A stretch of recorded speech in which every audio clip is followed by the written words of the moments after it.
اپنے پیارے نبی پر بھیجو مدام اپنے پیارے نبی پر بھیجو مدام اس نبی پر بار بار سلام اس نبی پر بار سلام پہنچے ہر پل میں 100,000 سلام پہنچے ہر پل میں 100,000 سلام رب سلم علی رسول اللہ رب سلم علی رسول اللہ مرحبا مرحبا رسول اللہ مرحبا مرحبا رسول اللہ صلی اللہ علیہ وسلم. عرض مارو سے پہلے نعت پاک کی چند اشعار ملاحظہ فرمائیں. دربار مصطفیٰ کے جو دربان ہو گئے دربار مصطفیٰ کے جو دربان ہو گئے دربار مصطفیٰ کے جو دربان ہو گئے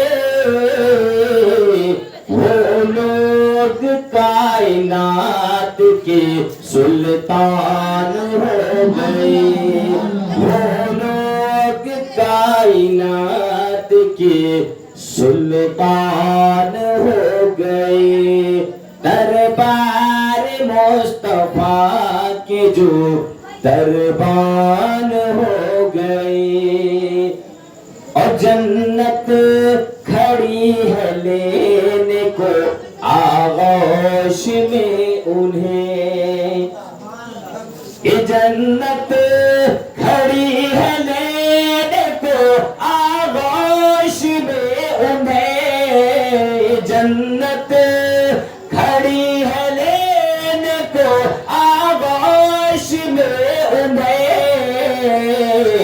جو بھی رسول پاک پہ قربان ہو گئی جو بھی رسول پاک پہ قربان ہو گئی دربار مصطفیٰ کے جو دربان ہو گئے.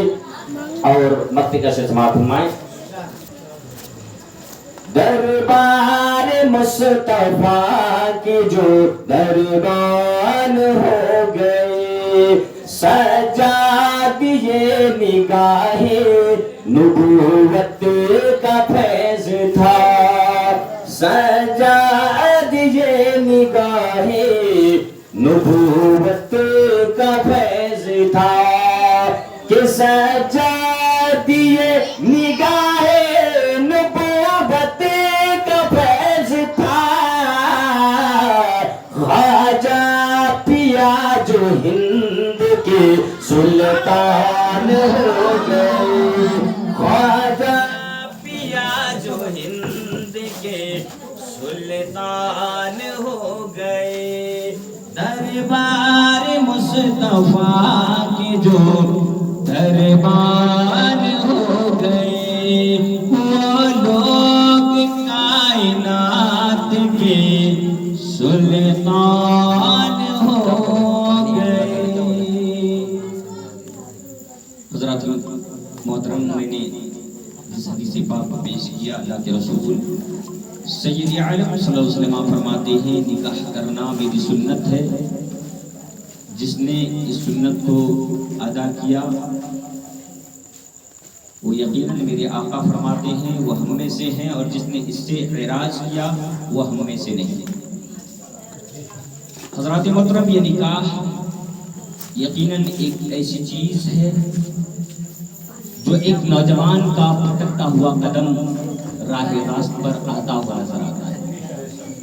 اگر کوئی نوجوان غلط راستے پر جانا چاہتا ہے تو نکاح ایک ایسا زنجیر ہے، جب اسے پیر میں باندھ لیتا ہے تو آٹومیٹک طور پر وہ نوجوان جو غلط راستے پر جانے والا تھا، اللہ تبارک و تعالیٰ انہیں راہ راست پر کھڑا فرما دیتا ہے، راہ راست پر لا دیتا ہے، کیونکہ اس نے ایک ایسی چیز کو اپنی زندگی سے اپنے گلے سے لگایا جس کو میرے آقا نے فرمایا جو میری سنت کو ادا کرتا ہے وہ ہم میں سے ہے، اور جو اس سنت کا عراج کرتا ہے وہ ہم میں سے نہیں ہے۔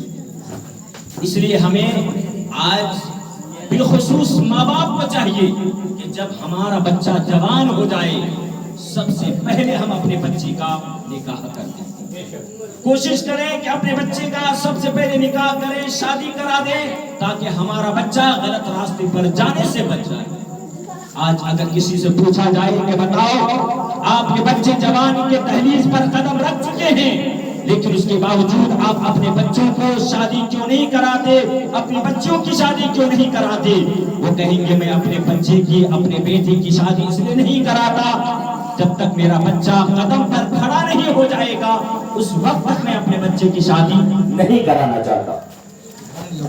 ہم سوچتے ہیں کہ ہمارا بچہ قدم پر کھڑا ہو جائے گا، اپنے پیر پر کھڑا ہو جائے گا، لیکن رب کیا فرماتا ہے، میرے بندے تم اپنے بچے کی شادی کرا دو، اسے پیر پر کھڑا ہونا میں اس لائق بنا دوں گا کہ وہ یقیناً پیر پر کھڑا ہوتا نظر آئے گا۔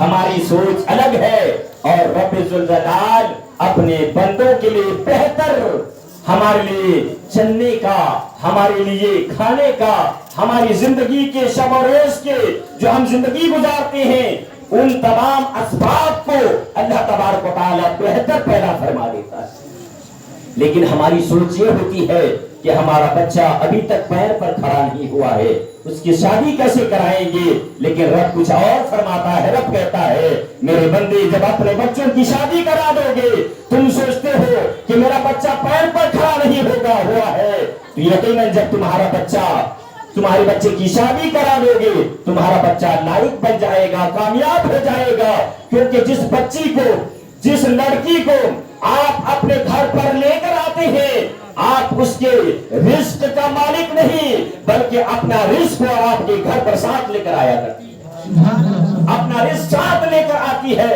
لہذا ہمیں چاہیے کہ ہمارا بچہ جب جوانی کی دہلیز پر قدم رکھے ہم پہلے اپنے بچے کا نکاح کر دیں، یہ نہ سوچیں کہ ہمارا بچہ کمائے گا کب صحیح راستہ پکڑے گا، کمانے کا ذریعہ کب بنائے گا، کیونکہ ہر مسلمان جانتا ہے کہ رزق کا مالک اللہ تبارک و تعالیٰ ہے۔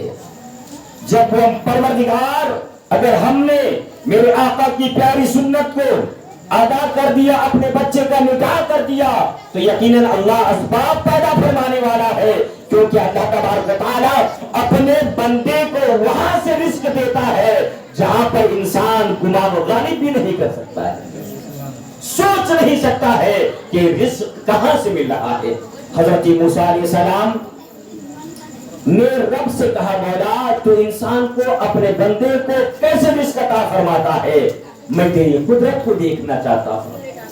اللہ تبارک و تعالیٰ نے فرمایا موسیٰ میری قدرت کو دیکھنا چاہتا ہے کہ میں اپنے بندے کو رزق کیسے عطا کرتا ہوں، تمہارے ہاتھ میں جو عصا ہے، جو لاٹھی ہے، اس لاٹھی سے ایک پتھر جو تمہارے سامنے ہے اس پر مارو، میری قدرت تمہارے سامنے نظر آ جائے گی، میری قدرت کو تم دیکھ لو گے، میری قدرت کا جائزہ تمہیں پتا چل جائے گا، جائزہ لے لو گے۔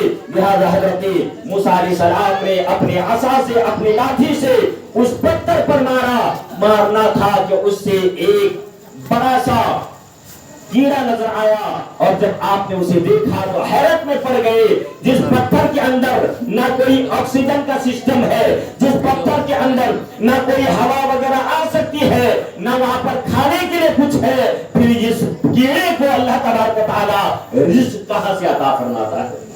کہا مولا اس پتھر کے اندر جو کیڑا ہے اسے تو رزق کہاں سے دیتا ہے؟ اللہ تبارک و تعالیٰ نے فرمایا اے میرے محبوب موسیٰ اگر تم یہ دیکھنا چاہتے ہو کہ میں اسے رزق کیسے دیتا ہوں، دیکھو اس کے ارد گرد پھل